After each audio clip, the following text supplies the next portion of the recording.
For November 30th, 2018, we talk about the Golden Joystick Award winners, the company, and we do a free play multiplayer. Welcome to Level 265.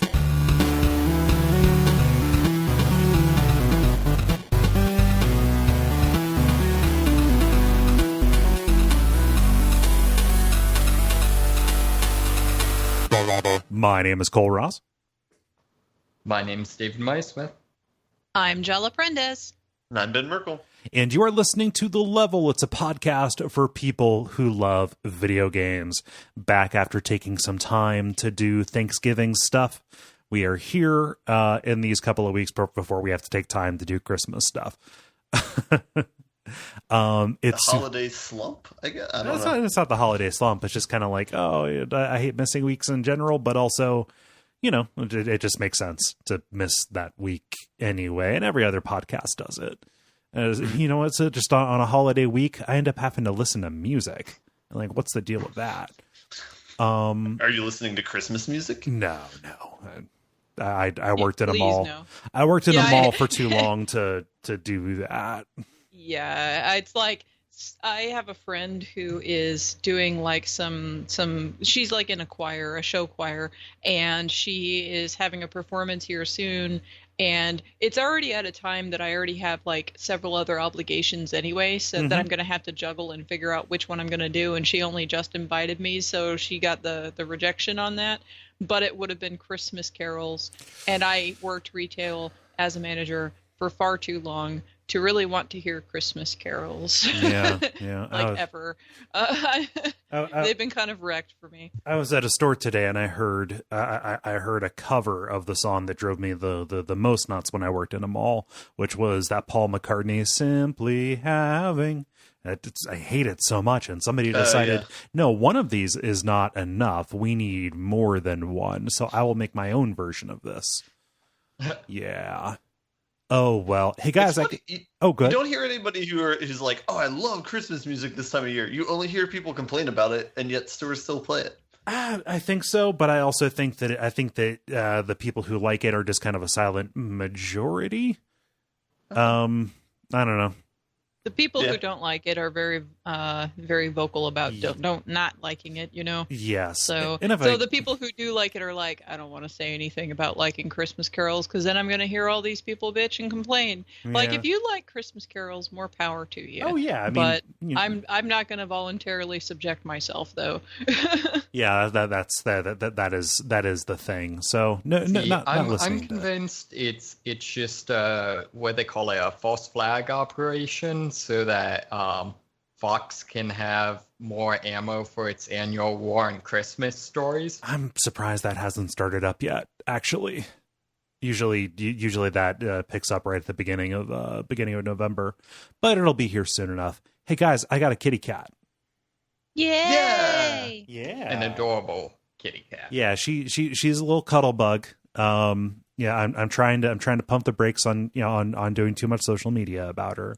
I'm taking photos and things like that. No, she's a real cool cat. Low key, really all she wants is to be in the same room as me. That's the only really time that she gets upset is if I lock her away in cat jail. Because where she is now. Yeah, that's where she is now. She gets overwhelmed with the full house tour. So it's like, you know, we're during the day when there's plenty of light out and she can see everything. It's like, okay, you know, you can be out. It's cool. Nighttime though, she starts getting a little extra, which is fine. But she's still getting nocturnal, right? Yeah. This is very much like wanting to get me involved in it, though. I thought they just slept all the time. they no, sleep. That's chinchillas. Chinchillas sleep 23 hours a day or some such. Good God. Yeah, so that the remaining hour, they actually move faster than the speed of light. Right. And they also bounce and jump like ridiculous heights, yes. Yeah. But does this mean you're going to have a cat cam now when you stream video games, Cole? That'd be really cool. I don't know. Like she needs to like find a place where she likes to be, though, is the thing. Because you can only set up a cam in one place unless you want to go overboard. I'm just saying you could you just need to train her to attack you at random moments when you're playing Hexcrank streams. people on the stream were joking about that. They're waiting for the ultimate jump scare, where it's not the game that gets me, it's her. No, the only funny thing, and this is just an anecdote, and I promise the entire show will not be all about cat stuff, but this is all new to me. It's strange taking care of something. I've never been primarily responsible for an animal of any kind, really. I got her home, and I sat in the room with her for most of the day, just playing on my phone and just checking stuff while she got used to being not in real cat jail, which is the tiny little cage that she was in at the Humane Society. Cat penitentiary. Yeah. Doing a real hard time down at Shawshank. I wish I could think of a cat themed thing of Shawshank, but I can't. In Cats near Castle Rock, Maine. Yeah. But I was sitting there, I was like, okay, I just want to make sure. Alcatraz, that's really good. And I was like, okay, does she know what the litter box is? Does she recognize it? And she walked over to it, and she was getting ready to use it. I'm like, okay, here we go. This is a big thing. You're responsible for something else's poops. And she let loose just the most raucous diarrhea I've ever seen. It was real rowdy times. And so I was like, okay, that's new, and it's clumping litter, so it'll be fine. And whatever. I called the shelter, like, hey, should I be worried about this? And they said, no, like when they get nervous or anxious or they're around new people, their guts are real sensitive. They sometimes just do that. They get diarrhea when they're anxious. And I was like, oh my God, just like me. So, and finally someone understands me. Yeah. And the payoff to that, I was scooping her litter box this morning, and I said out loud to another living being, I looked at her and I said, did you make turds for me? Yeah, because her loose stools are all cleared up, and that is my gross cat parent story. So I don't have any weird, gross bird stories. Why you gotta come up here with some nasty? Because it's funny. So the cat I had growing up, the first day we had it, was a similar like, oh, does it know how to use the litter box? And it proceeds to get into the litter box, kick a bunch of the litter out onto the floor. Oh, get no! Out of the litter box, do its business in the litter on the floor and cover it up. It's like, well, I guess we can put that down as sort of. Yeah, 6 of one, half dozen of the other. Huh. So yeah, that's that is my story, other than just normal Thanksgiving things. Yeah. Ben, how about you? What's going on? I went out of town for Thanksgiving to hang out with some old coworkers and friends, and had a good time with that. And I just got back yesterday, so I'm resituating myself. But yeah, it was a good trip. And I got to see a couple games that I'll probably talk about later. Nice. So, yeah. Yeah. How about you, David? Not too much. Went back home for Thanksgiving. It was pretty adorable. For my father's birthday, I got him a Amazon Alexa. Mm-hmm. And my parents really loved it, but the people that really loved it were my about 6 or 7-year-old niece and nephew. Oh, they go crazy about that. Proceeded to spend pretty much the entirety of Thanksgiving, like, talking to it and having it tell them jokes and stuff like that. They like kids really have a sense for how to like play with those in a way that I speak at it like it's a command line. Like yeah, it's funny because they very much like, it mostly worked. They didn't quite, I don't think, ever get the hang of the fact that like Alexa has to be generally the first word you say. Oh yeah. So they tell me a joke, Alexa. Well, that doesn't necessarily work as well as Alexa, tell me a joke. Right. And everybody just heard a joke from them. Not everybody. Everybody who has bugged their own house is now hearing jokes. Yeah, well, that's cool. Did he like having that? Yeah, really enjoyed it. Cool. Jala, how about you? Yeah, so like I mentioned last time, I was hosting on PlayStation Power Podcast with George and Greg talking about Lunar 2 Eternal Blue Complete. And there's the link if you want to put it in the show notes. Anyway, I was also on there talking about Lunar Silver Star Story Complete a while back and Azure Dreams before that. I've mentioned it before when I did so previously, but like if you are a fan of the Lunar games at all, we have now covered both of the remakes that were on the PlayStation, on this PlayStation podcast. So definitely go and check that out. It was a lot of fun to do. Cool. That is, Lunar 2 is like my favorite of the two games, and one of my favorite games overall because of all of my wonderful memories with it and everything. So we got into a really good discussion about all of that stuff. Nice. So yeah, so that was a thing that I did. So definitely go check that out. The other thing, well, I also did a historic pub crawl downtown and I went to Renaissance Festival and I saw Tim, or Frothyham, and his wife and their friend for a little bit when I was over there. So that's cool. It was their first time going to Renfest, so I didn't see them for very long because they were very busy trying to look at everything. And I mean, like, I've been going to Fest every year for the fucking forever, so like it's not, like I'm laid back, but I know what it's like when you first go. So the first time, there's so much to do. So yeah, but it was a lot of fun. That's good. And then this coming weekend, I have the Go Ruck Tough. So that's my last endurance event for the year. I've got Go Ruck Tough, and then I've got the Santa Hustle, which is a half marathon. I'm not worried about that, and I'm not racing that. I'm just kind of running it with some people from my running group just to be social. And then after that, I'm also doing a belly dance showcase, and that is all of my events through the rest of the year. Then I'm just working a lot. Right. So yeah. But I will come back and hopefully talk some great things about that. We will see how that goes. But yeah, that's what I've been up to lately. My Thanksgiving was real calm and quiet. It was just me and my parents, and we had tamales because I managed to talk my mom into letting me get some vegan tamales, and we had that, and it was great. Was she opposed to them on principle, or was it? She does not, I convinced her to let me go buy some. Okay. Because my mom doesn't want me to go spend money on her ever. And I gotcha, yeah. She also doesn't want me to go out of my way to cook anything and whatever. So like the fact that I could convince her to let me get the tamales, we ended up getting them as research because my sister, brother-in-law, niece, and nephew are going to be coming for Christmas.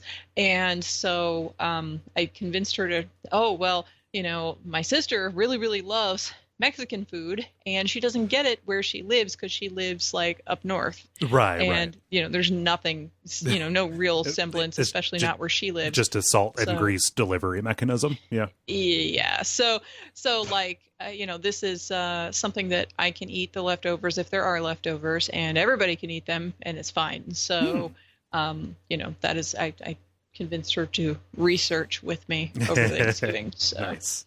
Very cool. That's nice. Yeah. Well, that sounds like banter to me. We have a lot to talk about. We've been away. I've got games I played and beat. And I'm sure all of us have plenty to get to. So why don't we do the usual kind of show, the brief, the multiplayer, and the grind. And we're going to get started with the brief, where we talk about things that are happening in the world of video games around us. Ben, you have brought us an awards show story. So I want to hear what is up with these joysticks and why are they so golden?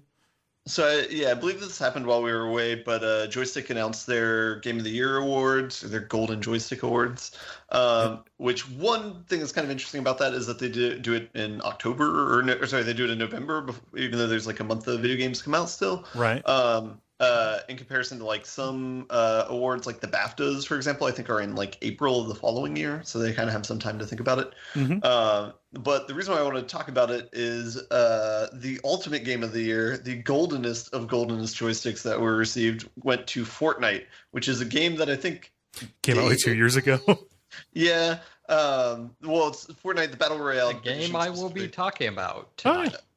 Okay, so how I was going to pitch it was this is a game that very few of us have played, but I guess that might not be the case. So perhaps we're still current. But yeah, I thought that was interesting for at least from my perspective because this is a game that I have like little no interest to play. Similar to like was it PUBG or whatever? Like I played that a bit, but it's like I honestly don't really find the gameplay too compelling, or like it's not my type of game or whatever. So I think it's interesting that it's game of the year, and I have no interest in playing it. Yeah. Yeah. I mean, it can't be denied as a cultural force. Like, I have not seen a game take up as much, like, specifically kid and teen mind share as this since Minecraft. Mm-hmm. Yeah. That's a fair comparison. And there's things like Fortnite Monopoly out in stores right now. So, yes. Yeah, it's also apparently increasingly showing up in the text of, like, divorce documents. Oh yeah, that's that's how you know it's getting big. That was a big thing with EverQuest and WoW. A little bit of a you made it when you're causing divorces. Yeah. Nice. To the credit though, they didn't like sweep all the awards. The awards were pretty evenly spread out. Yeah, look, just by glancing at it, it seems like God of War is very much represented among most as a winner among most of these categories. Yeah, a few surprises too. His best indie game was Dead Cells, which I thought was pretty cool. But yeah, everybody got some stuff. Octopath Traveler got best Nintendo game. Subnautica got best PC game. So there's some interesting results. Yeah, and people might have seen headlines about this particular event because they gave a Lifetime Achievement Award to Hidetaka Miyazaki, the designer of Demon's Souls, Dark Souls, etc. And like previous recipients, like we've got like Sid Meier. That might be it. Satoru Iwata, given posthumously after he passed. Stuff like that. Who was the last one? Satoru Iwata, kind of like one of the main people at Nintendo. He was... Oh, okay. Yeah. No, there's some good stuff in here. I'm happy to see Subnautica got the nod.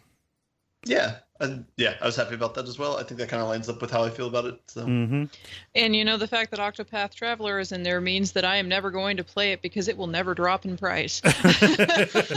It's a Square game on a Nintendo platform. It was never going to drop in price. I know. But don't worry, it will be re-released for every future Nintendo platform. Of course. That's very true. It will be, and then probably on several other platforms. But anyway. Oh, yeah.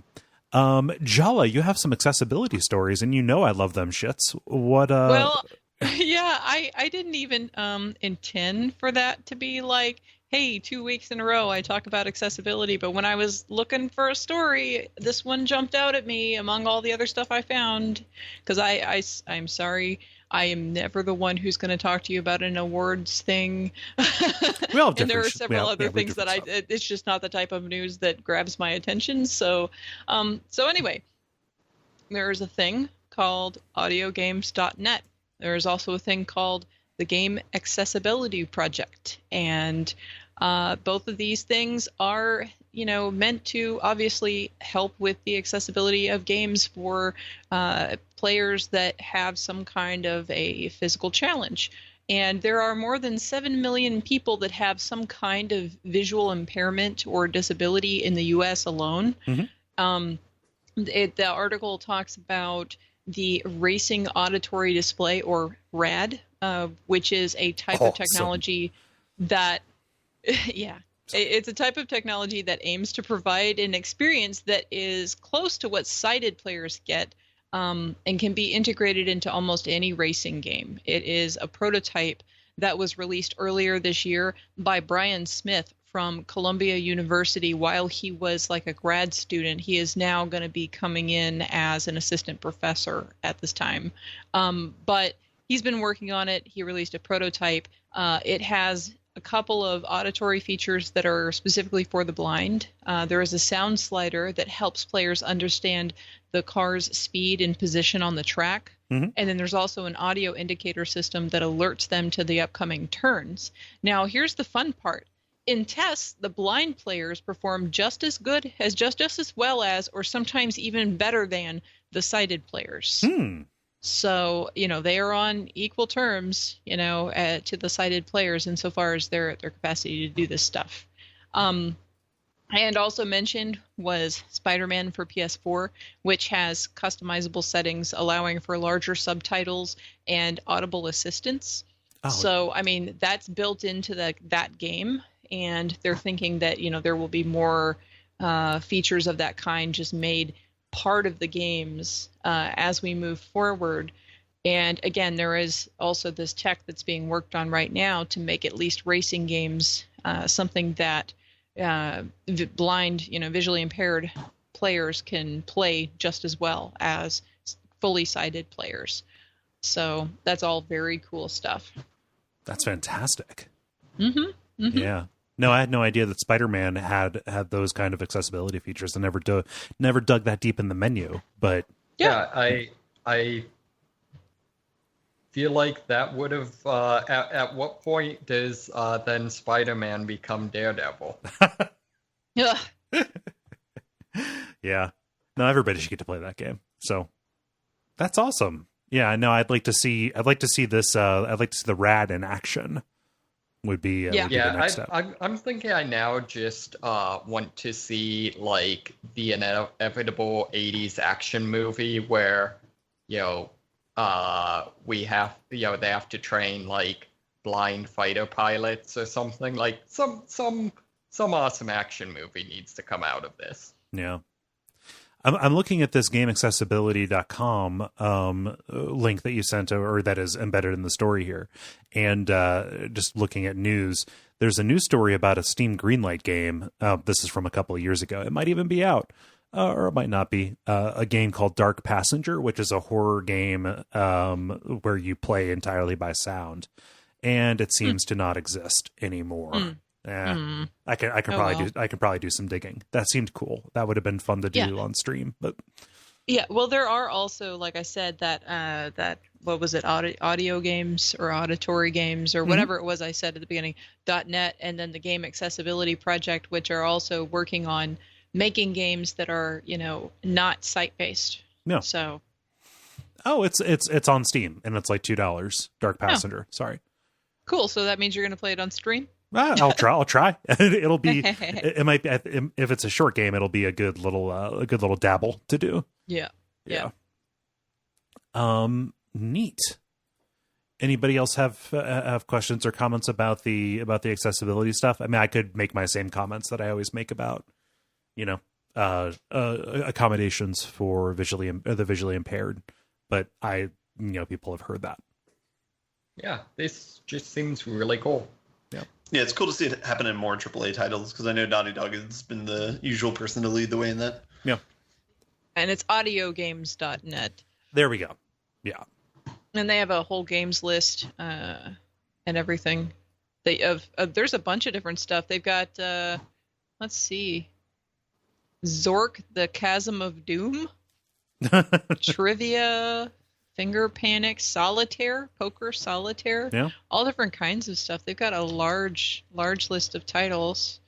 So, they apparently have quite a bit. This is a very long list. This looks like I'm on some kind of a ROM, like emulator site or something. It's a whole database. Yeah, it's a big database. Yeah. So, David. That's cool. David, let's backslide to Fortnite just a little bit. What's this story here about poaching going on? Yeah, so I know. I just to a significant degree, I was interested in this story just for how incredibly obvious it was. Which was basically JP Morgan Bank is trying to beef up its developer employment, and has decided that a good way to do that is to poach developers from video game development companies, most notably Fortnite. And they comment that about how easy it's been to attract these developers, which is kind of like, yeah, no kidding, paying them would probably be a good start. Yeah. Pay them, not have crazy expectations about the hours that you work, provide benefits, provide, just not job to job, contract to contract, level of stability. Yeah, no, that's seems right to me. Yeah. And I have to say, like, it's a little bit to the point that some of it almost seems some of the commentary almost strikes me as maybe being a little bit disingenuous, because they talk about how, like, oh yeah, the way we attracted this talent is by talking about how they could work on stuff that'll be seen by millions of people. It's like, you mean like Fortnite? So I feel like, yeah, I'm not sure the way they're saying they're attracting these people is really the way they're attracting these people. But I mean, it's not like that's awful, especially considering these are people that, previously probably haven't been, kind of gotten what they've deserved. Yeah, and they don't want to go out and say, like, yeah, we decided to lure them by offering money that is somewhat commensurate with the value they create, because then immediately they can turn around and say, well, actually, compared to the value that you guys create. Yeah. No, it just if they break the kayfabe and start talking about actual incentives that are getting people to go, then it's then all of a sudden we have to start talking about wages and stuff. Nobody wants that. Yeah. I mean, of course, this is America. Yeah. But that was basically the most. All of the news stories I was able to find this week ended up being just kind of the things that seemed way too obvious. Like, I found a really well written story about how the Metal Gear Solid series is incredibly relevant to modern day politics and socioeconomic stuff. But at this point, that seems like kind of cheating. A little bit, yeah. I mean, that's something like Metal Gear Solid 2 specifically was fucking prescient, but it's not really a news story. That would be more of a commentary thing. Yeah, exactly. Yeah. Huh. So, yeah. So I guess overall, I'm glad that, at least some developers are finally finding, stable careers. Yeah. If you think the fast-paced, high-profile, multicolored rockstar world of being a video game developer is attractive, how about the just sheer panty-peeling appeal of back-end banking technology? Woo! So, but you get health insurance. Yes. Yeah. Yeah, it's gonna say, like, being able to actually support a family probably peels a lot more panties than whatever. I regret saying panty peeler. I was trying. I needed to up. I upped the ante too much on the first one that I couldn't find the right adjective to. Now so I had to go right to gross. Oh well. Yeah. I'm going to. And I am nothing if not here to cause trouble for you. So. I'm going to move on to my story, which is just a fun little short story. It's called the Occurrence at Owl Creek Bridge. No, my short story is about Tamagotchis. Hey, remember those? Those are still a thing, especially in Japan. Most notably, coming out this January, we have the first Pokemon Tamagotchi. For people who are thinking, Tamagotchi, why does that? I'm thinking like beeping and poop. Was it a koosh ball? Was it a koosh ball that pooped? No, those are virtual pets, little tiny key rings that have, things that'll beep at you and stuff. This is the first Pokemon virtual pet that is not made by Nintendo. So you had the Pikachu one that generated volts, so you could play a little slot machine as you walked. It had a little pedometer in it, but it lets you take care of a little Eevee. And it can even turn into a Ditto Eevee or a Team Rocket Eevee, depending on, some of the choices that you make as you raise it. There's no word yet as to whether or not it will come out in America or the West more broadly, but it's not like a Tamagotchi requires a lot of reading. So if you wanted this thing, if you wanted to have your own little your personal pocket Eevee, you could probably get it. So January. Any of you have digital pets? I had a Digimon. Yeah, that was I had a Digimon. I also had a knockoff Tamagotchi that I wish I still had because I'm positive it'd be hilarious. I think I had. Oh, you know what? I didn't ever want one, but my sister gave me one of the actual Tamagotchi, and she gave me one because they were popular at the time. So I guess she thought I wanted one, even though I never expressed interest. She also at some point got me a Furby when that was a thing, and that was just to annoy the shit out of me. Right. To annoy the shit out of her, I actually used it. Well, and then I just to annoy her, I actually did use it. So, Anyway, that's my story. My sister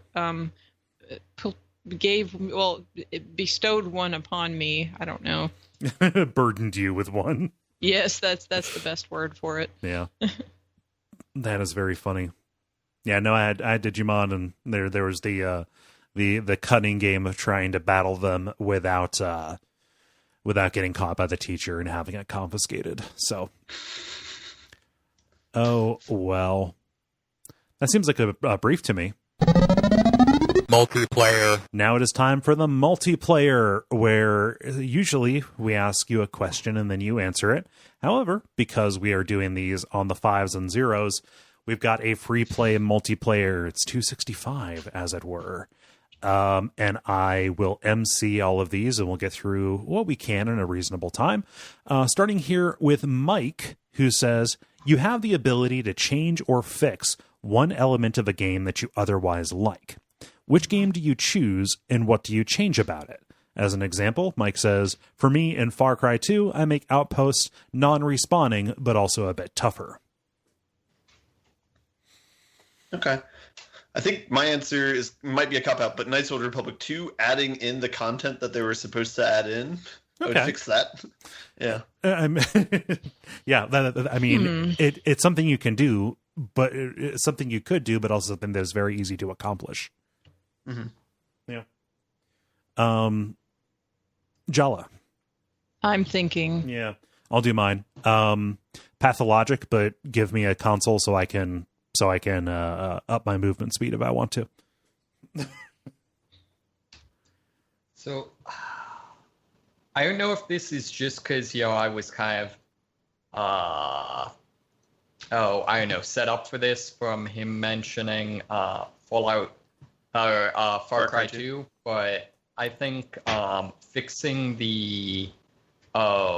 basically the sniper view distance or whatever you want to say on that would be a maybe almost single-handedly enough to make it one of the best games of all time. Okay. Is it just that you can't see far enough? No, it's actually that snipers are dang near psychic, so they can see you from virtually an infinite distance away, and so with more or less ignoring cover, and so it basically just makes it sneaking often impossible. Yeah, that's no good. I just fucking broken stealth. Yeah. And I think my answer B would be, I don't know if I can do this, but having plot in the second half of Metal Gear Solid 5, or just make credits after Chapter 1 credits. Like that. Yeah. That can be fine too. Give me less. It's cool. Yeah. To clarify mine just a little bit, increase move speed in Pathologic, but also proportionally have it affect the meters. So you're moving more quickly, but you're getting hungry more quickly too. That way it doesn't become unbalanced. What is Pathologic? I'm not familiar with that one. It's a very good horror game. You can look it up. Okay. Yeah, we did it for WAF in the summer. You guys were rambling about that for a bit. That was a thing. Yeah, it it seemed like it was everywhere in the Slack for a while there. It's such a good game. Go ahead, John. I mean, like that's cool. Yeah. But anyway, I think that you're gonna laugh at this. So, my answer would be, Danganronpa. Oh yeah. Rewrite the fucking ending of that game that made me want to throw my Vita. Mm-hmm. Makes sense. That's it. Yeah. Because I mean, like I actually like most of everything else, but that one element, the ending of the game, like just change the ending of the game because it made me mad. Yeah. Reasonable. No. Jack writes, what game do you consider to be the most wasted opportunity? In other words, what game squanders all of the goodwill, the promise of a great gameplay elements, or a great premise offered, and did it in the most heartbreaking way? Relatively speaking, of course.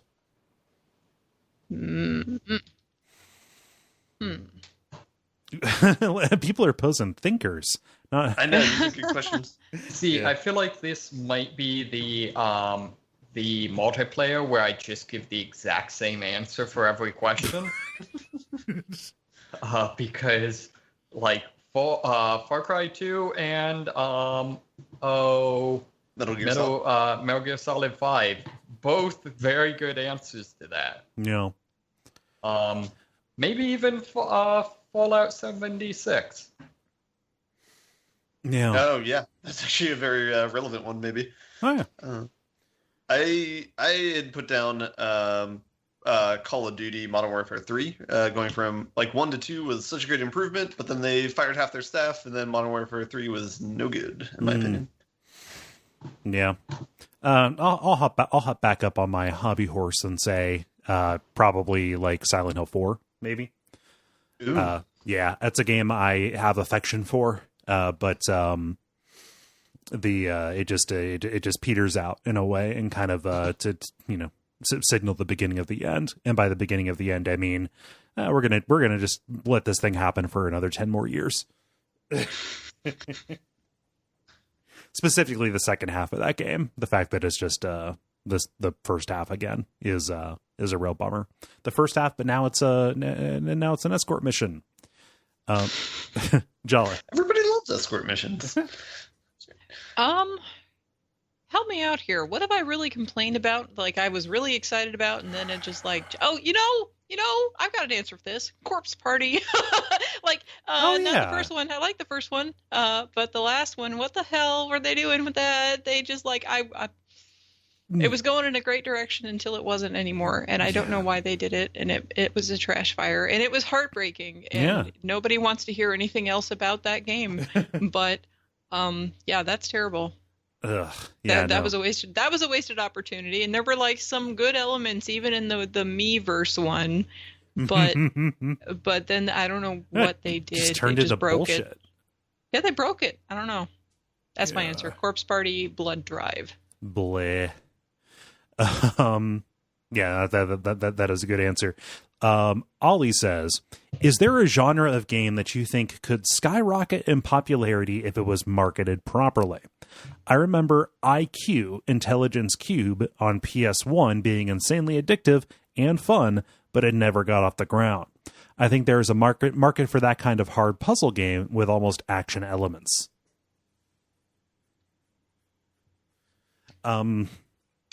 This is tough. Maybe my answer would be, man, this is hard. Actually, my answer is pretty easy for this one. It's going to be a game that I'm going to talk about in the grind, The Company. Oh yeah. So that would be my answer, and I will tell you why on the grind. Ooh, teasers. Yeah. Yeah. I would say music games again. I think that we're back. We're ready for it. Yeah, I don't think I have a good answer for this one. No. I agree with Ollie's answer of puzzle games that are also action games. I can think of one game that does that off the top of my head, so there's definitely a lot of space for that. Is it IQ? It's Fidel Dungeon Rescue. Oh yeah. David, you got an answer? I not sure I've got a good answer. I could see maybe programming games like the Zachtronics type stuff. Oh yeah. But I don't know. I don't know. I wouldn't mind MMOs coming back again. Yeah. So, good this time. Well, what do you mean?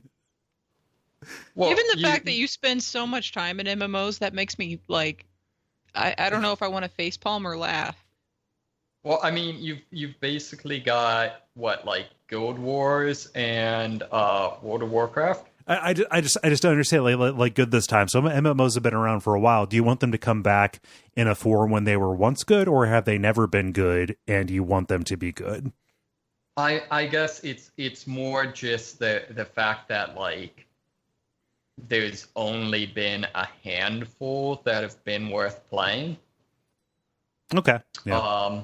And actually, I feel like I don't know, our previous questions randomly as like games you'd like to, fix and come back. I don't know how I'd fix it, but Matrix Online was a great game that, in a lot of ways, that was also fundamentally broken. Yeah, it never found its audience either. That was part of this huge glut that Sony put out. Yeah. Yeah. But yeah, just in general, like, I don't know, someone needs to figure out a way to somehow make a modern MMO. Or, something like Azure Dreams, which was real weird because it had the town building and the dating part, and then like the raising of the creatures and the fighting through the roguelike tower. Like that was a weird mishmash of genres, but like if they could figure out how to market that and actually make something like that modernized, that would be fun. So it lacks the tactical battle stuff, but like that sounds an awful lot like Stardew Valley to me, actually. No. But just like as a mishmash of stuff that shouldn't be as popular as it is, but it fucking set the world on fire.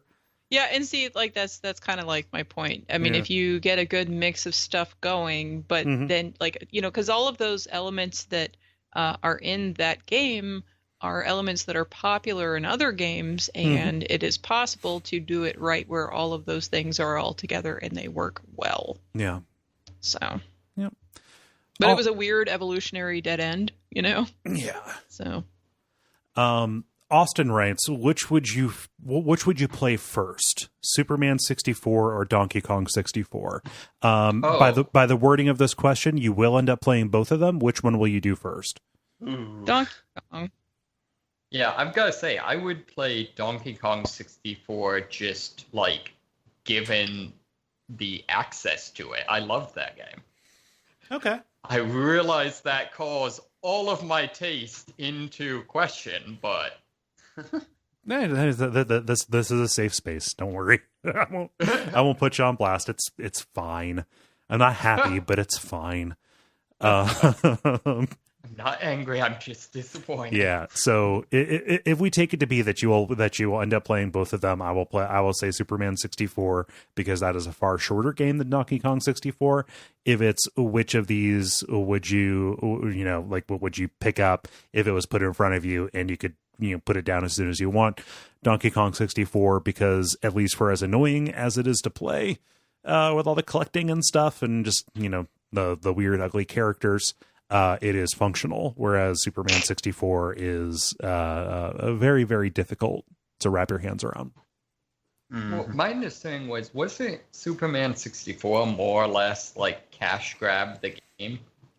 It was real low effort. Yeah, so like I don't know. It seems to me at the very least, Donkey Kong. Seems like they at least tried. Oh yeah, they put a ton of effort into it, but it's like a lot of effort, but to make a bad thing. Yeah. I've never played Donkey Kong 64, so if the question is which one would I play first and just pick one of them, I would play that one. If I have to play both, then I guess I would do Superman 64 first, then Donkey Kong 64. Yeah. Jala? I already said Donkey Kong 64. Okay. I was the first person, I think, that answered, or maybe I was right after David. And we've established how short my memory is. Yeah. Corbin writes, what's your favorite gift that you've received recently? I was given I was gonna get some tea and cookies for my mom for Christmas from these artisan shops that are in Old Town Spring. And Old Town Spring is very far away, and I haven't been there in like 2 years. And a friend of mine decided that he was going to go get them for me so that I did not have to drive up there. But then he wouldn't let me pay him back. So he gave it to me as a gift, and it was actually a gift for my mom. But my mom needs all the cookies and tea. Yeah. And probably some blankets and hugs, very gentle ones. Yeah. Well, so it's great. That's my favorite gift. Yeah. I will say, I'll lean on the recent thing here and say thank you, Ben, for getting me Finding Paradise, the sequel to The Moon. I am very excited to get and play that, and I was going to grab it anyway, and you grabbed it for me. To the Moon, that game that I turned away from because I was like, I can't stand these JRPG elements. Now that I've played some JRPGs, I should probably go back and see if I have tolerance for To the Moon. Yeah. See if you've built up the antibodies. Yeah, I mean, I have played several very long JRPGs. At this point, you would think I could be able to get past all of that now if I go back to it. Yeah, I mean, also, it really is just the movement model that is JRPG-like. And the little tasks they give you to do, that's irritating as crap. Yeah, you're just going around like the small little area looking for sprites. That's irritating. Okay. How about you, Ben? I would say that I would also lean on a recent birthday and say I got a birthday card that was just thanking me for being a good friend, and that was that meant more than any of the like actual things I got, even though I appreciate those too. So. Yeah. Aw. Nice. David. That's the coat that you got from your parents. Yeah, my mother did recently send me a care package that included a bunch of Halloween candy and a winter jacket because moving here from California, I did not have any winter weather clothing.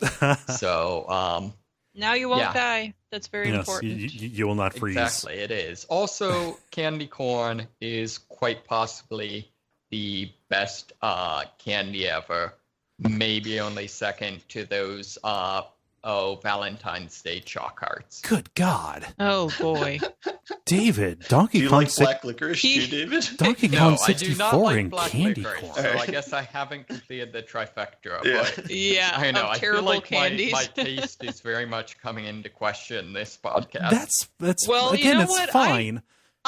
I questioned your taste when you were drinking pineapple cider. Oh my God, that's too sweet. Yeah, that was. I'm a big fan of cider. I'm definitely a proponent. Pineapple cider, not so much. Yeah, that was so sometimes you just have to experiment. You try new stuff. That's I fine. also actually was recently given a electronic pressure cooker.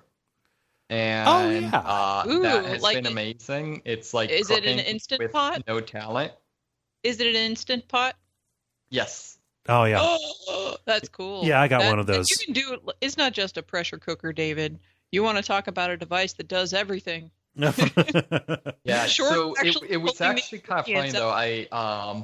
I tried doing the Jala vegan meal, and it turned out really well. Except that I end up accidentally making 2 weeks worth of food in one go. So. I made 6 quarts of meal. Oh, that's funny. Yeah, mine is most often a rice cooker more than anything, but I do like pork shoulder and stuff in that.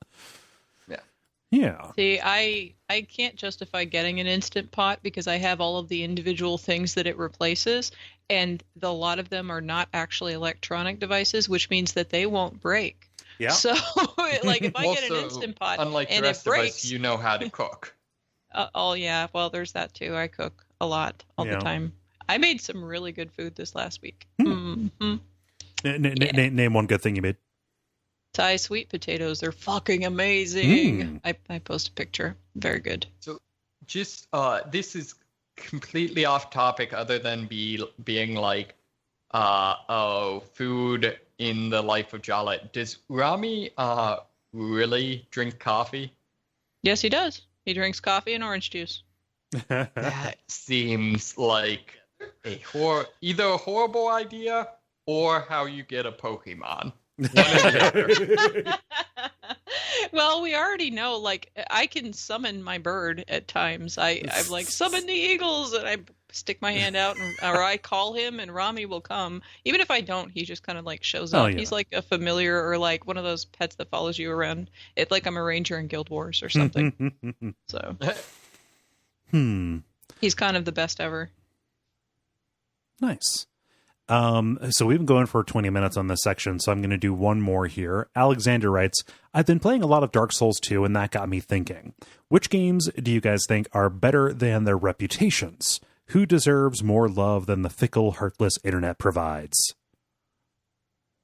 I would say Abyss Odyssey, because it has all these mixed reviews, but it's actually a very fun game.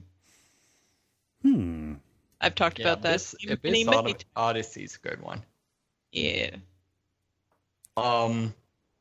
Just to round it out, I think I could definitely say Far Cry 2.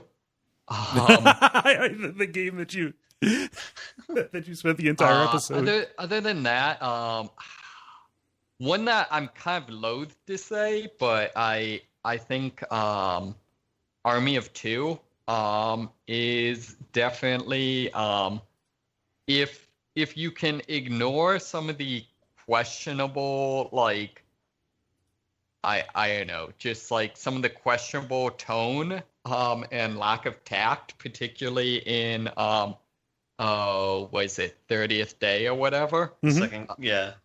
The actual gameplay, I could almost even say I feel like it almost prefigures some of the kind of Left 4 Dead, like not exactly that, but kind of the growth in like, hey, co-op gaming is really fun. Yeah, I can see that, and you had a good time with that. Yeah. I've got an answer. BioShock 2. BioShock 2 is an incredibly good game. The gameplay is the best of the of that series, and the story is nowhere near as bad or repetitive as people claimed it was and still claim it to be. Yeah, BioShock 2. I haven't played that yet because I played BioShock 1 and then I was just like done with it after that boss made me laugh so much. After the Dr. Manhattan boss. Hey. I guess he's like Dr. Manhattan. He reminded me of like a Street Fighter boss. For real. Yeah, that boss, this is going to sound dumb, but it always reminded me of the ending of the last Matrix movie, just in terms of like, let's all of a sudden switch to being a comic book. Yeah. Yeah. Dumb. Ben. For mine, I'll say No Man's Sky, just not because it's like a great game, but because there's so much like vitriol against that game. Like, and granted, it was released in a bad way, but the game itself now is not terrible. So yeah, deserves a second look. Also, I'd say I think the Stanley Parable does not get the love it deserves. I'm waiting for the joke. Oh no, that was the joke. Just people love it and it doesn't deserve it. Okay, it does not get the amount of love that it deserves. It gets too much. I see what you did there. No, I always feel bad saying this. I'm totally joking. I didn't enjoy the game, but it's not a horrible game. No, and now it's just a joke. Like, it's fine. Okay, I always feel bad. No, does anybody on the show take it personally when he does that? I take great offense to anything that David says. You don't know all the hate mail I get. Yeah. I'm trying to get the achievement for not playing it for 5 years, so I can't remember it well enough to remember if it's bad or not. Yeah, which is funny because neither can I. Sorry. Oh, well, thank you everybody for writing in. I will bank those responses that we did not get for later. Yeah, we do these every 5 episodes or so. But this has been fun. Lots of good thinkers there. If you'd like to participate in these, watch for the responses. not the responses. Watch for the prompts to go up on Monday afternoons. Thanks usually to Jala, and thanks sometimes to Dennis. The grind. Now it is time for the grind, where we talk about the things we have been playing over the past period of time or so. David, you were not here last time, so I will throw to you. What have you been playing? Sure. So I've been playing on Fortnite, strangely enough. Now, I forget, I did I talk about this some last time I was on, or when did I start playing this again? I believe the last time that you were on, you talked about playing not Fortnite Battle Royale, but like Fortnite. Yeah, so I'm still meaning Fortnite. Okay. Battle Royale, despite maybe having a better storyline than the story mode, is not something I've tried yet, but I've been continuing on with the I guess you could say the co-op mode, the PvE mode. Yeah, like the horde mode kind of thing. Yeah, exactly. So I've been finishing up the Halloween event. I defeated Vlad the Vicious, and because vampires, I guess. And overall, it's been relatively uneventful. It's kind of just one of those games that's kind of fun to get on and do Zen mode on. Yeah. I do have to say it's got a major problem with players going AFK, because currently, as long as the rest of the players complete the missions, they get all the same rewards as everyone else. Oh, no. Yeah, so that's really frustrating. Although one thing that I do love is a lot of AFK players, in order to avoid getting killed by the enemies while they're AFK and having the weapons lose durability, they will build these huge, like, rickety towers up into the sky where the enemies can't get them, which I will then proceed to just, like, chop off the bottom layer and watch them fall to their death. Yeah, they shouldn't get away with that. Yeah. And, I occasionally will just, if they don't do that, we'll just, train zombies on them. So I probably spend significantly more effort on trolling the trolls than I do on, just the trouble they cause me. Right. But it's still kind of fun. Other than that, the weapons continue to just be nonsense. For example, in the weapon category, the weapons are in 4 categories. It's sniper rifles, assault rifles, shotguns, and pistols. Mm-hmm. However, to give you an idea, within the sniper rifle category, in addition to what you'd expect, semi-automatic, bolt action, etc., you can get shotgun sniper rifles and fully automatic sniper rifles. So it's basically Borderlands. Yeah. Okay. It's very much just all of the nonsense. It's also kind of fun because they periodically will come out with limited edition weapon sets that all have very distinct looks. So the current one they have is the Rat Rod set. So all of the weapons look like they were pieced together from classic hot rods. I think my favorite is the Swan, which is a light machine gun whose sight is the swan hood ornament from a car. So yeah, I mean, there's just a lot of that, just kind of good-natured nonsense. Yeah. Yeah, not a lot more to say to it. It's, seems like they're going in the right way. Oh, actually, I guess I should say they released a UI upgrade this past week, which actually ended up being like, hey, we've added a bunch of, fully voiced cutscenes and new characters and stuff like that to a lot of the missions. Huh. So it does seem like they do have an actual commitment to it. That's good. I think my favorite thing is one of your new characters is a doctor you recruit, and he sends you out on a mission to gather medical supplies, and he's doing his commentary on what you're collecting, and finally ends with, oh, yeah, we found some get well soon cards. Oh, and condolence cards. Yeah, now we have everything we need. That's funny. It's like, yes. Yeah. That is great. It's good that they're putting effort into that, considering the mode you are playing is not the mode that people are showing up for. Yeah, so I'm kind of interested to see, it strikes me as very much they're intending to hopefully draw on that popularity to, get people to start playing and paying for also the other side of it.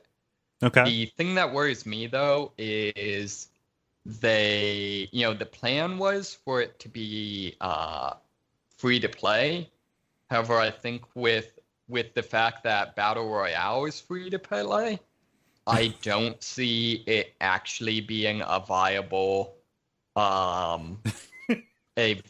funding model outside of being a actually pay for a game.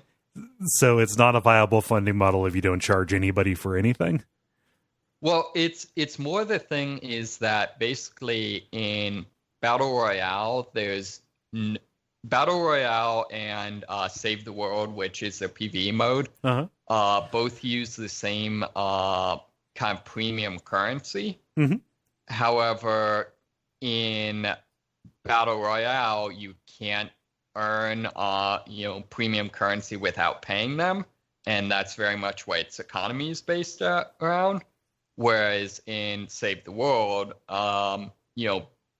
it very much relies on being able to earn that premium currency in game. So the only way that would actually work is, it works currently because you have to pay to get access to that mode. Yeah. So I'm hoping that, there's a lot of, chatter on the, forums that, what's going to happen is when it goes free to play, they're going to remove all that ability to earn money, which I think would be really bad for the game. So I'm hoping they find an alternative. Yeah. Are you playing with people that you know, people from the community, or are you just doing public pickup games? Just doing public pickup games. I'm not sure actually if anyone much plays. I'm not sure if there's crossplay. I think we have some maybe some PlayStation 4 players, if I remember correctly, but I don't know if they can play with PC players because, Sony. Right. Yeah. So I'm also not trying to pressure. Give me a heads up. I'm also not trying to pressure you to socialize. That's just a. No. I mean, so socialization is a good thing. At least that's what my therapist says. So. Yeah. Okay. Well, we'll believe him for now. Yeah. What else have you been playing? I don't believe that. That's why I don't talk to my therapist. There you go. What else have you been playing? That's about it. I'm probably gonna do a sweep in on the last day of Steam sales and grab some things, but haven't found anything that looks good yet. So, yeah. Should we take a brief moment to talk about Steam sales? I mean, I guess it won't be relevant when the episode comes back, but have you guys got anything from it, or is there anything you guys want to get? No, I'm saving money. No. I was given a copy of Vermintide 2. Not that I've been on my computer playing games very often, but it was very nice, and so I have that to play sometime. picked up some stuff that we're possibly going to be doing on WoF in the coming year. But yeah, nothing for myself because I'm just saving money. Yeah. Yeah, I want to find some good co-op stuff and get back into that, but I don't know what is, actually able to run on my system. Yeah. Also, I'm seeing that there is PC Building Simulator is a new game for Steam, which seems way too meta. Yeah, that's like House Flipper. Yeah, I think the next step is making Steam Sales Simulator, where you set the prices on games to try and maximize profits. What did you grab anything good? I have a bunch of stuff on my wish list. All of them cost like $10. So if I get something, I'll only get like 1 or 2 games. Yeah. But I haven't really narrowed down on anything yet. So yeah, quite possible I will not pick anything up. Yeah, I'm gonna do one last pass to see if there's anything that I might want to stream coming up. But yeah. Yeah. So is that all, David? Yeah, I think that's it. Cool. Jala, I want to hear what you've been up to. Sure. So, the first thing that I want to mention is Goetia or Goetia or Goeta or however you want to say it. I finished it. And, oh my god, that ending. Is this a good oh my god?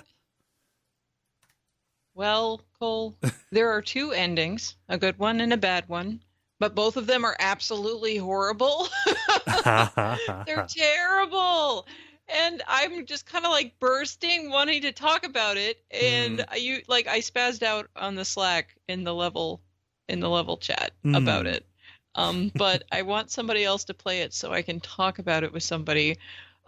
Some of the puzzles going towards the end are pretty easy and direct, and others are more complicated and challenging. So, like, it has a pretty big variety of how hard the different things you need to do are.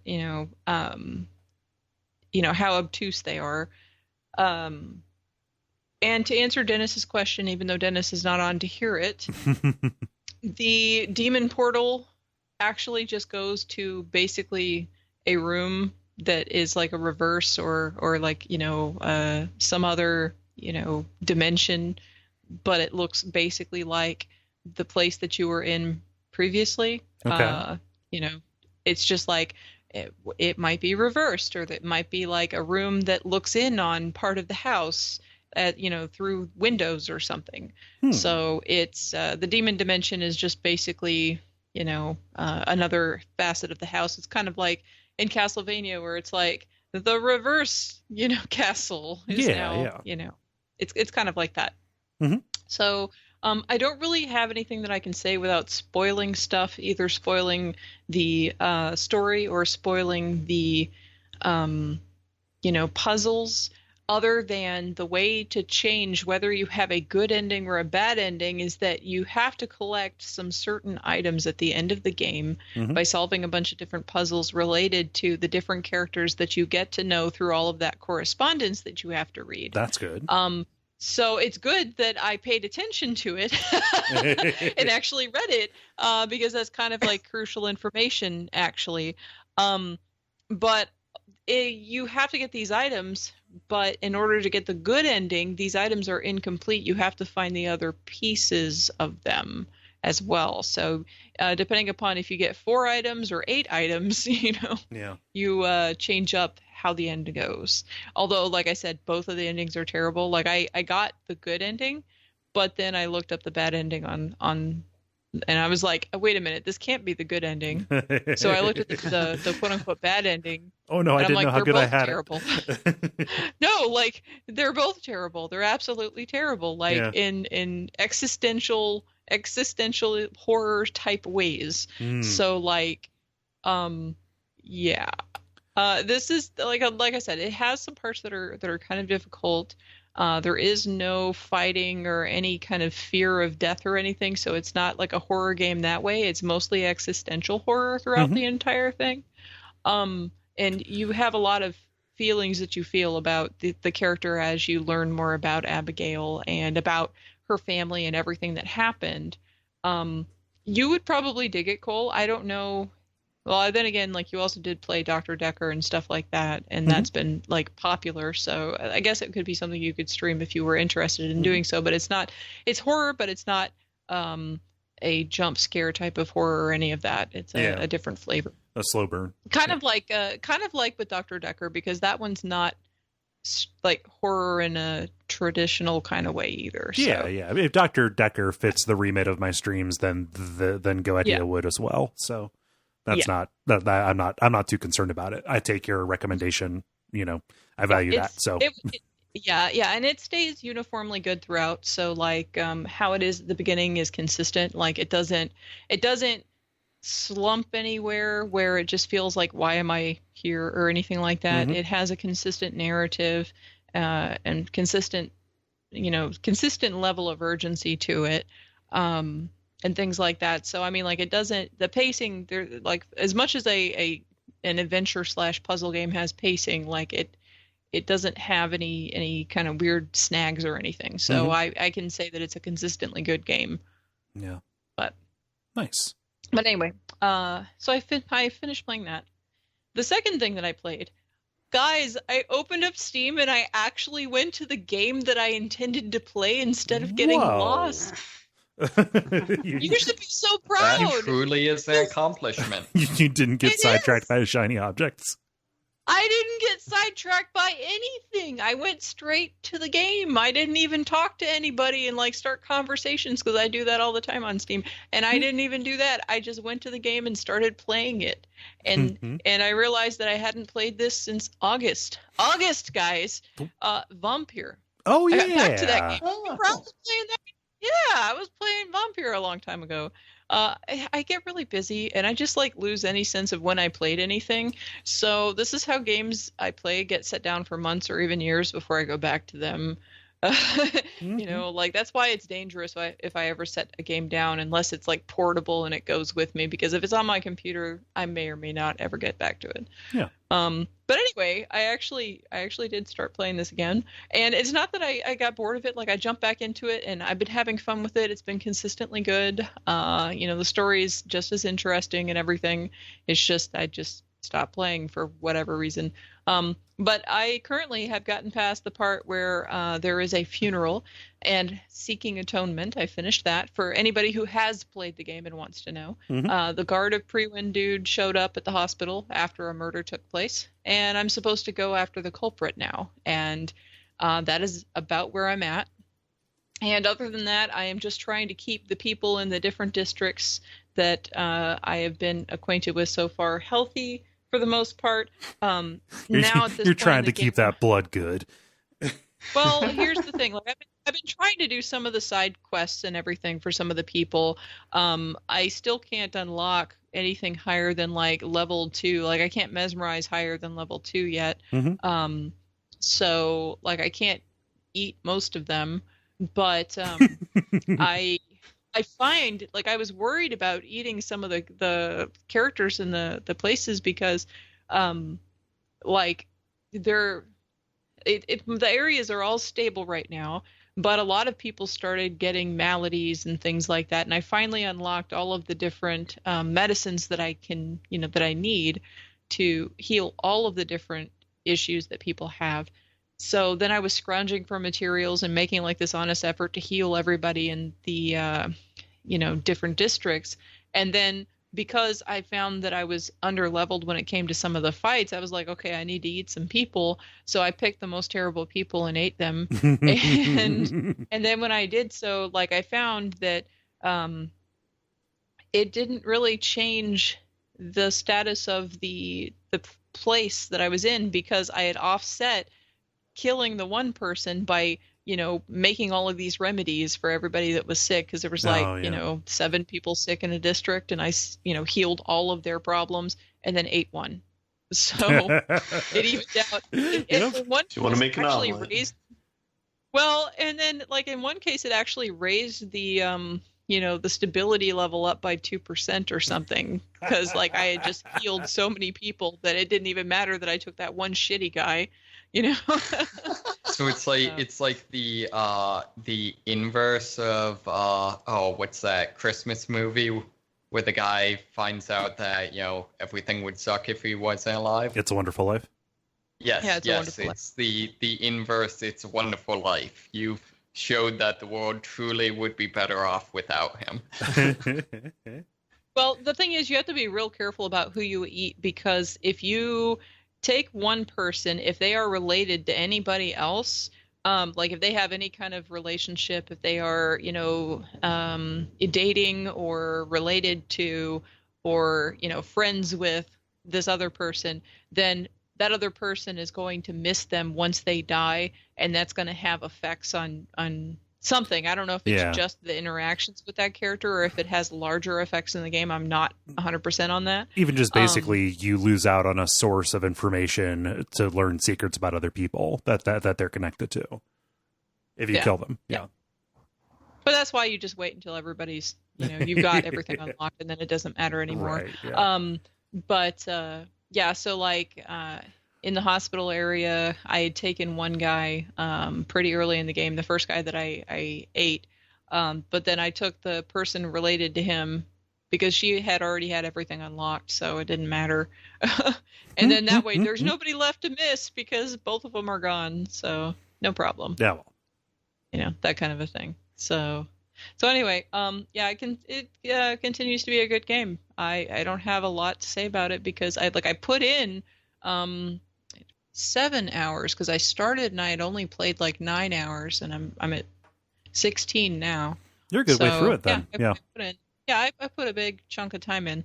So I'm still only in like Act 3 or something. I think because like I stopped to go do a bunch of side quests and make remedies and all that other crap. But I mean, like that's all important stuff to do to level up and everything. Nice. But anyway, I don't have anything else to say about that. It's good. I want to keep playing it.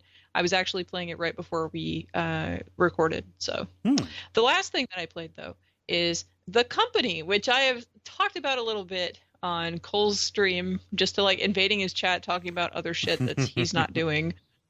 Or then also being on Twitter and stuff. And then also I think a little bit in the Level channel on Slack. So The Company is an iOS-only puzzle game. It is $1.99.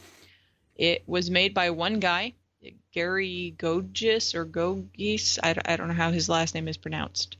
The narrative of this game is basically that there is a company that is covering up the use of advanced tech to form a link with different universes or different dimensions or something, Galaxia and the other world. And your job is to stop this company based on the information that is leaked to you by an informant alongside whatever you learn by hacking into their systems during the gameplay. So there are 25 total puzzles, but that sounds like a kind of low number for a puzzle game, but there's a second part being released later for free as an update. So the story leaves off on kind of a cliffhanger, but there's a whole nother half of the game that's going to be coming out later. So, stay tuned for more on that. But about those puzzles, though, no two puzzles are the same, and some are considerably harder and more obtuse than others. They're really creative. Some of the puzzles you will breeze through and be like, that wasn't really much of a puzzle. And then other ones you're going to be like for me, I was sitting there literally all day fucking with this one puzzle that I'm just like, oh my God. And then Eric, Z Chocobo, he has been playing it too after I talked about it on your stream chat. And he got stuck on the one that I had been on all day, and I finally figured it out. And then he's just like, go ahead and tell me the answer because I can't figure this one out, But anyway, so the main reason why I have been kind of spazzing about this game, however, is that it utilizes the physicality and features of your device as puzzle design qualities, like aspects of the puzzles. Uses your camera, uses your it senses your accelerometer, and it uses it literally. Okay, so not to give away too much, just some of the things that are things that you have to do in this game. You have to shake it There's a point where you have to shake it. There is a point that you need to physically move very fast, aka like run, get in a car, something like that with it. At another point, you need to decipher Morse code that's blinked out using your phone's flash or flashlight. They give you a Morse decoder, so it's not like, like it's not relying on outside knowledge. Like no.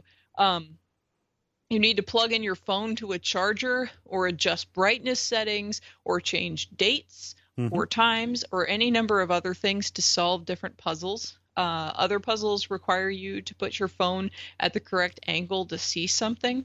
Or to move a certain way with the phone in your hand, Some puzzles also require you to skip backward and pull information from prior puzzles and messages to solve the current challenge. And sometimes you have to go back not just to like, oh yeah, this one level, but like to a couple of different places, and use some of the functions of prior puzzles. Like there's one that has like an error decoder in it, and you need to go back to that. And there's like, things that are mentioned that you may need to go refer back to later on. So you have to pay attention to everything. In that way, I would recommend that if you play this game, that you sit down when you have a few hours to go through it consistently, because you don't want to forget what level had what or what was the name of that thing. And then now you have to go skip through and try to figure out where it is or something, So anyway, there is also an AR puzzle, and it is really cool, but like it's really cool, but it's very late in the game. Yeah. So the only downside to this game, to my mind, are the times that this game isn't using your phone as part of the challenge. There are some grid puzzles that have popped up that are used repeatedly throughout, and they have different rule sets for how they're solved and like what gets activated when you touch what tile. But it's the same kind of thing, but it doesn't have anything to do with your phone's physicality, and it's not an interesting think outside the box kind of puzzle. It's just like a menial task that you need to go through to get to the next area. It's like the game briefly forgets what it's about. Yeah. And like I said, it has different iterations. But, and there are some other puzzles that are like logic related, like they ask you a riddle or something. And those logic ones are fine. That doesn't bother me as much. But those grid puzzles just seem like just a barrier, just like a time waster or a barrier to slow you down in the middle of these things that you're doing. And like it, if they could have found a way, or if he could have found a way to do those grid puzzles, but incorporate some aspect of the device, it would be a lot more interesting, because most of the game is using your phone in weird ways you didn't think about using it, So like you have to go into the task manager at one point and, like mess around with that. I mean, like there's so many different things that, you don't think to do because you think that your game is this very contained thing that's just on the screen, but this game is outside of that,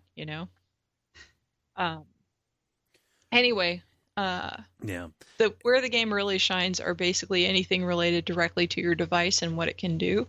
Unfortunately, because it is a game that is utilizing all of that and trying to, optimize the usage of your device as the puzzle box, that means that it's not on, Android. It's not going to be something that can be ported to Steam, that's not something that can happen because of just what it's doing. There's no way it can happen there. He could theoretically program it for Android, but the programming for an Android, to my understanding, is very, very different from an iPhone. And, he'd have to master a whole new rule set to kind of port that over. Yeah. So, although if he could navigate getting all those permissions on iOS, then that's true. It maybe speaks to his credit as somebody who can handle this stuff. What this reminds me of, and if Dennis is listening, he's screaming at us for not bringing up the comparison. There's a game that he liked that I just never saw a lot of other people talk about, Metrico. Yeah, Metrico on the PS Vita, which had a similar philosophy of like just using lots of hardware features on the PS Vita to incorporate into a larger game. Yeah. No, I picked this up and poked around at it. I played it. I was going to sleep, so I didn't want to like get my mind. I didn't want to get too riled up over a puzzle. Yeah. So I kind of stopped when I hit my first resistance. But the stuff that I saw was really clever, and I'm excited to mess around with it more. It's like specifically so. I tend to, when I play iOS games, I want to play them on my iPad just because, bigger screen, it's nicer to work with. But this one very much is like, play it on your phone. You'll be fine. Yeah. So how far did you get? I mean, no shame in whatever number level you were on, but...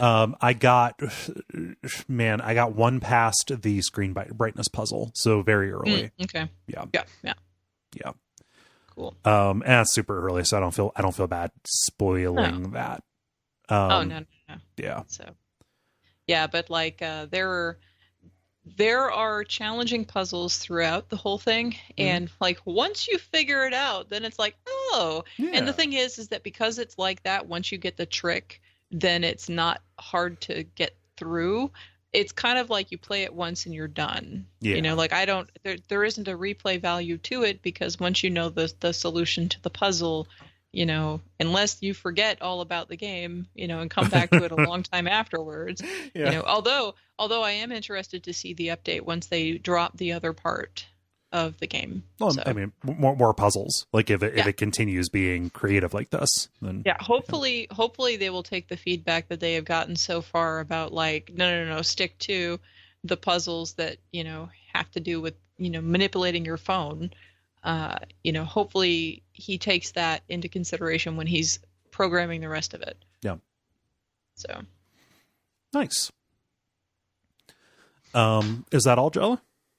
That is it. Cool. I'll report back if I have anything new that I discover and messing around with it. Yeah. I'm definitely bummed that it's iOS only, because that means I cannot play it. Well, I need to find a friend with an iOS. Yeah, when I first started playing it, I had messaged Ben before I realized it was iOS only. Oh, no. And I was like, Ben, you need to play this game. Oh my God. And then I was like, oh hell, I forgot you have an Android. Oh. Kole, you need to play this game. Yeah. So. Oh, that's funny. Let's see, Ben, how about you? Yeah, I got a lot of like small little hits. So I grinded a little bit more on Octopath Traveler, mostly because I was in an airplane and didn't have anything else to do. Mm-hmm. I've explored every part of the map that I can go to now. So I'm in my levels like in the mid 40s right now. And I think the highest level cap that in most of the areas are like also mid 40s, maybe a little bit high 40s or something like that. But it's like it's low enough that I can kind of go wherever I want, which is nice. I still don't know if I can beat some of the boss battles of the 4th tier missions. So mostly just spent some time exploring and just trying to level up my characters. Don't know if I'll beat that game or not, but I imagine if I fly on a plane anytime in the future that I'll get closer to that goal. And part of the reason why I played that as well is I could not play Mario Party Switch on a plane because I got to a point where so there's like different game modes that you can play with that on that game. That's like, this is the other game that I played this week. And so I took it on my trip so I could play it with friends. But I unlocked one of the there's like 5 different game modes that you can earn like trophies for if you like complete them enough. And I unlocked the 5th one that I hadn't seen before. And it's kind of like a marathon mode where you have to kind of go through the different puzzle games.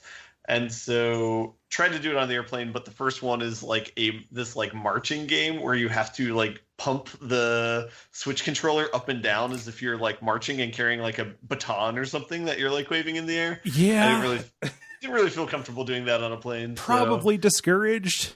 Yeah. So kind of pump the brakes on that. And so I'll probably wait for another time to play that and try and finish that. But I was happy to play that game with other people. It does seem like a pretty good party game. I think people are there's in particular there's one game mode where it's like you're rafting down a river, and it's like everybody like paddles. There's like 4 people, 2 on each side. So you have to kind of like steer down the river, and there's like obstacles that you have to like steer around and stuff. So you have to kind of like communicate some like, okay, right side paddle really hard right now, and then stop paddling and stuff like that. Yeah. And then it's intercut with like mini games that are all cooperative. They're all like, everyone's working on the same team. So that's kind of nice that they have that mode, because I think that's relatively new for a Mario Party game. I haven't played everyone in between the N64 and this one, so. But yeah, I like that game mode at least because that's something where it's like if people are just trying to play the game and they haven't played it before, it's a really easy entry point. Yeah, so that game's fun. That also is progressing towards completion. Another game that I've like moved the needle on is Red Dead Redemption. I've gotten to chapter 5 out of 6 of the game. There's kind of like a big change up that happens in that chapter. But I haven't gotten back to it yet. So I've seen that. That's kind of cool. It's still kind of in the same space where it was last or 2 weeks ago, where it's a game I really respect, but it's not like overly fun for me to play. It's not like God of War where I'm like really excited to see what happens next sort of thing. It's more like I should probably beat this game, so I'll try and finish out the last chapter or two. Yeah, it's not good. Yeah. But I mean, that said, I mean the game's still very, I guess, respectable. I mean, it's still, I don't know. I don't know. It's still a very impressive game, despite maybe not being the most fun, in my opinion. But yeah, it's kind of petered out. Yeah. Yeah. And then I think the last quote unquote new game that I played is when I was visiting friends. They had just picked up Shadow of Mordor, which I think Dennis was playing recently too. And so I watched them play that game pretty much end to end from like the first chapter to like the third or fourth main part of the chapter. And that game looks really fun. It just reminded me, it doesn't look like it's much different from the first game. It's like they just have a few like nice upgrades to it. But it did kind of look like a fun experience, and I'm kind of tempted to go play that myself. It's $10 on Steam right now, so that was one of the games that I was kind of considering picking up. But yeah, it just reminded me of the Nemesis system that they have. That's really cool. A little bit cheesy at some points where like some people will say quote unquote like cheated death or something like that, even if you kill them. Very definitely killed them. Yeah, it's like no, we already said that this is your Nemesis, so no, he cheated death. He's back now. Yeah, it's yeah. like okay. But that's still like it's a really pretty game. There's a lot of diverse environments in it, and I guess it's like 4 years old now. So, but it doesn't look too aged despite being that old, I guess. Mm-hmm. So I don't know. It's a bunch of small little game bites this week. And I think one last one is I played Mario Kart for the first time, also on the Switch. Oh, dang! Really? It's like the Wii U version of it. They just ported it over to the Switch. Yeah, it's fun. But yeah, the game's fun. Yeah. Yeah. So I've nothing. Yeah, a bunch of small little things. I guess. So. Did Super Mario Party land for the group that you played it with? Yeah, I think so. Probably played it with people for maybe 2 hours or so. We switched over. We were doing other stuff too. So we did some like Jackbox and we did some like Secret Hitler and stuff like that. So we had a little bit of everything. But yeah. Nice. Yeah. And is that all? Yep, that's all I got. Cool. So I have a handful, but I can go through them somewhat quickly. So the first one, I played and beat Marvel's Spider-Man. Yay! Nice. Yeah, that is a wonderful game. Oh my God. Ben, you were right. About which part? Of being fun to play? Or? Yeah, I just said it's fun to play. Yeah. Yeah. I stand by. I think the puzzles are a really good part of it, though. The duck puzzles. Oh yeah, just the circuit ones. Yeah. I ended up warming up to them a little bit more. They just kind of felt like less puzzly and more chore-y to me. Just because, you know, if something didn't work, specifically like the resistors or what have you, you could just swap them out for a different one. Like there was no permanence to what you laid down. Yeah, the stakes were pretty low.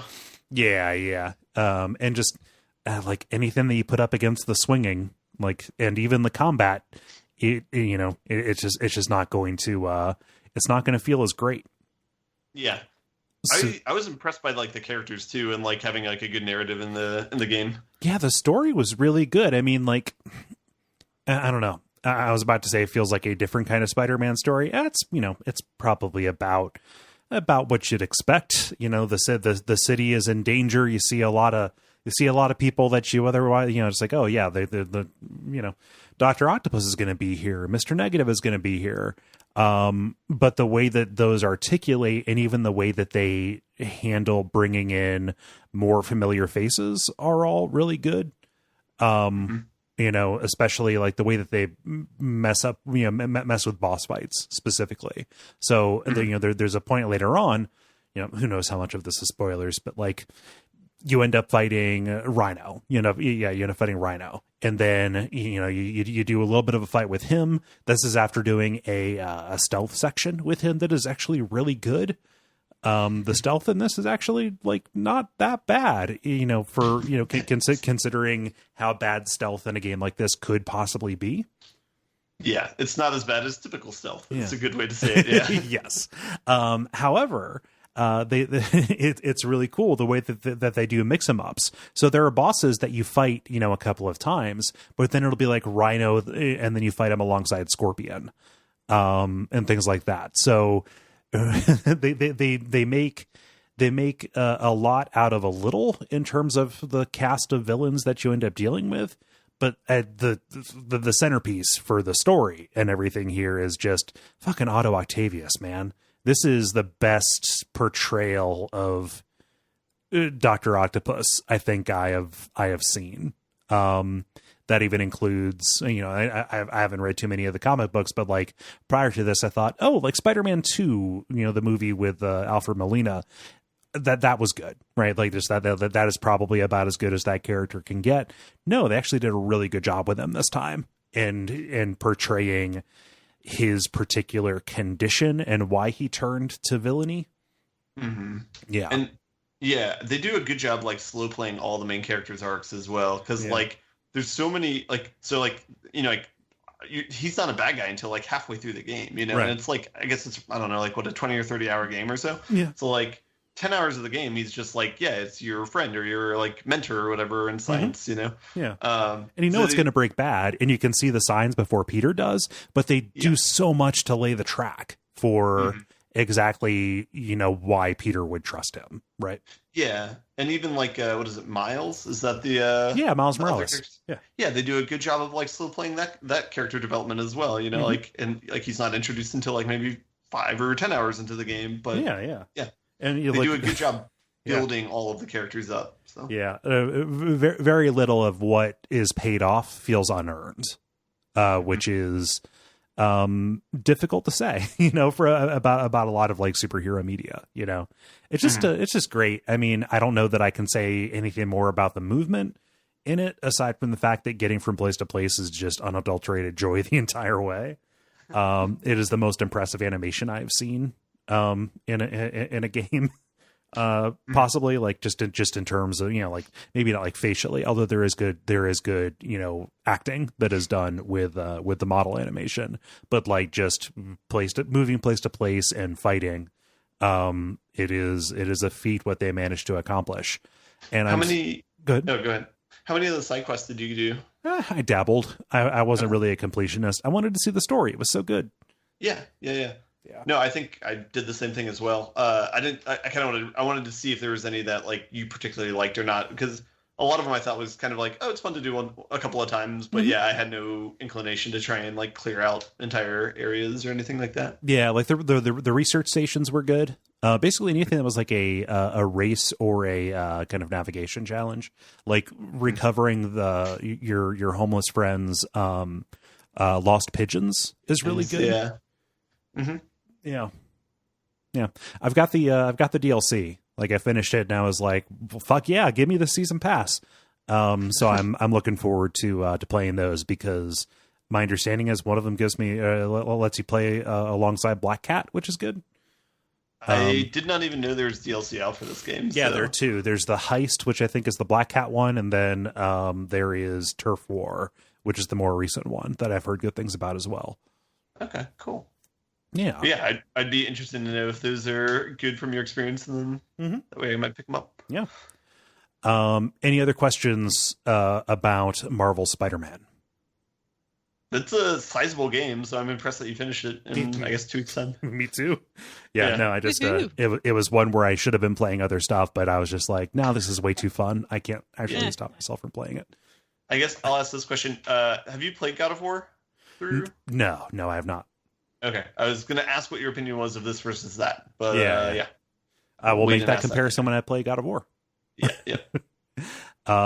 Let's see here. The other thing I played, so I streamed Penumbra Overture, which we did a Watch Out for Fireballs episode about, and then I also streamed Penumbra Black Plague, and this coming weekend I'm going to be doing Penumbra Requiem. Black Plague is interesting. They certainly make a choice with the kind of voice in your head, who is kind of your constant companion, insofar as Oops All Pesci's guy very much sounds like he was looking for a real New York slice. Kind of thing. What they do with him is actually really cool, like the role that he plays. So there's obviously something very very wrong with the inhabitants of the mine in Penumbra Overture. Penumbra Black Plague actually gets you to the heart of what's happening in terms of it's a virus that is possessing people and has kind of a collective consciousness that it assimilates people into and causes them to transform in various ways, or etc. Black Plague has you infected with this, and what you are hearing is like the voice of this disease kind of guiding you and like messing with your perceptions. So, you know, there'll be points where like monsters are hot on your tail and it will call out to them so that they will find you while you are hiding from them, or as you are running and trying to get from place to place, it can mess with your perception. So where once there was a door or an open way, there is nothing. Just like, oh, I can turn this off. I can just make you not see this thing that is important, which is a real cool way to fuck with your sense of well-being. And there is a tremendous payoff for that. What happens with when something malevolent can control what you see or the way you see things, that I do not want to spoil, even though I did play it and stream it for, you know, a handful of people, but it's really good. The overall game, though, I don't think I like it as much as Penumbra Overture, maybe just because it does turn into something a little bit more typical than what Overture actually ended up being. It's a good move for them to like take combat out of it, and you can see the way that they are headed toward making something like Amnesia or Soma off of the back of this. I just think that Black Plague is not necessarily, it doesn't feel of a piece with Penumbra Overture to me. Yeah. Any questions about Penumbra Black Plague? Nope, I was there for some of it. Yeah. David, you played Penumbra Overture, right? No, I'm not actually. Oh, I thought you did. I remember joking about the spiders with you. No, I basically did not play it for that reason. Gotcha. Okay, and I've got one more small little thing. So there is an iOS developer named Philip Stollenmeyer. He has a studio called Camibox. I previously played one of his games and completely bagged on it. The game was called Sometimes You Die, and I really disliked it because it was like a basic puzzle platformer with a very overwrought, like, think about death in video games and what failure means, blah, blah. It was really not great. However, I didn't realize that Philip Stollenmeyer is the person who made some of my favorite iOS games, namely Burger, Pancake, and now Bacon. What? Okay. These are very simple games. I believe Burger was the first one. What you have is an arm that controls a that controls a frying pan. It's a simple 2D game. And when you tap, the pan flips up, and how hard you tap or how long you tap controls the trajectory of a burger patty that flips, that flips off of it. And what you're trying to do is land the burger patty onto a bun and trying to stack them as high as you can. It's incredibly simple. However, as the stack gets higher, the way that you finesse the burger into place and try and get it to land gets more difficult. It changes, right? And so, it's very, very tense when you get, 10, 15 patties on there and you're trying to get your 16th on there. I like that the burgers fall off of a cow, by the way. Yeah. It's like you're cutting off a slice of cranberry sauce out of a can. It just falls off of a cow. Pancake it's like burger, very similar mechanic, except an egg cracks open and it's full of pancake batter, falls onto the pan, and what you're trying to do is flip the pancake as many times as possible. Again, harder than it sounds, but you get into a very zen-like rhythm with it. Bacon takes that same kind of conceit, and so a piece of bacon falls onto the pan, and what you're trying to do is flip it onto different objects or concepts. So flip the piece of bacon onto the Statue of Liberty, flip the piece of bacon onto a turducken, flip the piece, it's not all random stuff, but like flip the piece of bacon onto Van Gogh's ear. And it's just a bunch of different things with different shapes that you are trying to get this piece of bacon to land on and stick to without sliding off and falling. So, again, it's all finesse. It is all about trying and seeing how it lays on the shape and then trying to get it into the exact right spot at the exact right speed. And the amount of variety that it shows you as you go through it, the number of things that you can put that piece of bacon onto is very amusing. And it's a good extension of the burger, pancake, bacon kind of trajectory that he's going on. Seriously. Well, it sounds like, the ratio there is mostly breakfast. I wonder what's next. Yeah, I suppose there's a thing of breakfast. So yeah, to 2 out of 3 are breakfast. I want to see eggs. Yeah.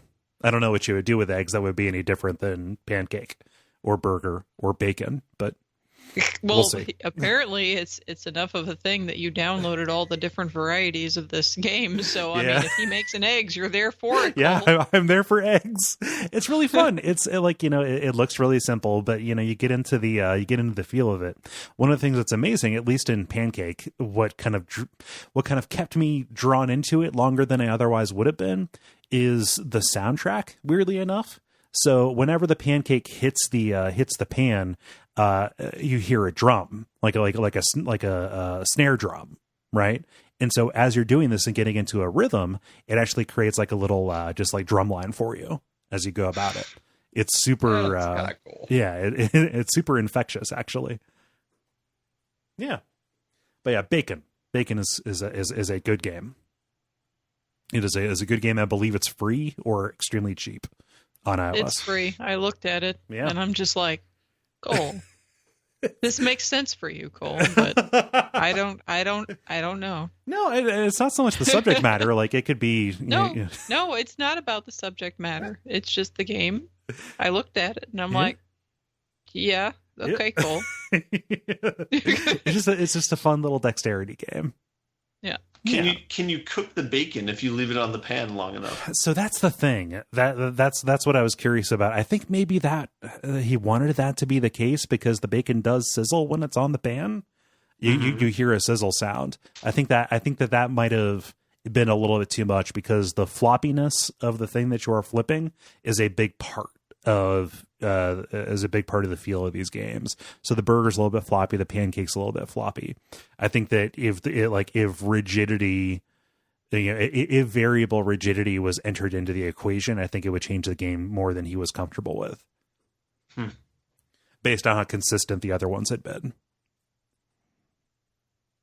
Yeah. And that's what I've been playing. Lots of stuff. Yeah. Cool. So how do you all feel about buttoning it up? I feel buttons. Okay. Thank you, everybody, for listening to level number 265. We really appreciate you taking the time and also appreciate you going to facebook.com/thelevel to participate in the multiplayers. It's always a lot of fun. There's the usual stuff that you can do, ratings, reviews, Patreon, things like that. If you are going to be buying things for winter holidays, consider going to duckfeed.tv/tipjar, using that Amazon link there. I understand if you feel conflicted about patronizing Amazon. I do. But if you're going to do it anyway, it is a good way to do it because we get a small slice of whatever you spend. And that small slice does not go to Jeff Bezos. And Jala has forwarded a picture of some very fancy buttons that she is wearing. Are those dragons? on your Those buttons? are dragons on my dragon boots. Mm. The ones that have the design on them that matches my hip tattoo. And those are sterling silver, no less. They are fancy buttons. I have the best buttons. Extremely fancy. They are fancy. But also, we did get a review. We lately. did? Oh, yeah. We did. Thank you for the review. Yeah, very nice one. Yeah, I saw that. There we go. Cool. Well, am I forgetting anything? Everybody else go review if you haven't. Please do. We like it. Yes, we do. We like it. Yeah. The end. Cool. Well, I've been Kole Ross. You can see my streams on Twitch at Duckfeed.tv. I've been David Mindsmith on the internet. I'm Jala-chan in places. Ben Merkel at Merkelby on Twitch. And stick around for some titles.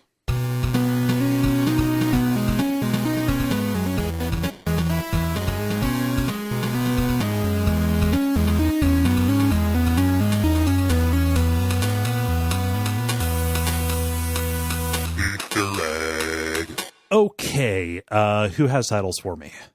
I have one title. Okay. They're for eggs. Okay. Let's see if I have anything. I just had Cat Jail. Okay. I also had one title, and it was near the same time as Jello's. It was Burger Pancake Bacon Trajectory. What you got, Kole? I think we're hungry today because mine is I made 6 quarts of meal. Yeah, We're referring to the digression about pressure cookers. Yes. So no repeats. Does anybody want to lobby to make a case? I will validate the fact that I am hungry, so that could be the subconscious. Yeah. But I'm good with any of the titles. You could just put it to the level chat and let them decide which That's food true. item we will have as our title. Okay, so I will throw out cat jail, and I will just put just if it has to be food, I will put it to the chat. Yeah. Yeah. There we are. Sounds good. Cool. Works. All right. Yeah. Well, I'm gonna go to bed. I've got good. a long week of playing Baldur's Gate 2 ahead of me. So. Oh, that's going to be a long week. Yeah. What's that? Oh, no. Have a great evening. You too. Bye, everybody. Thanks. All right, see you guys. Bye.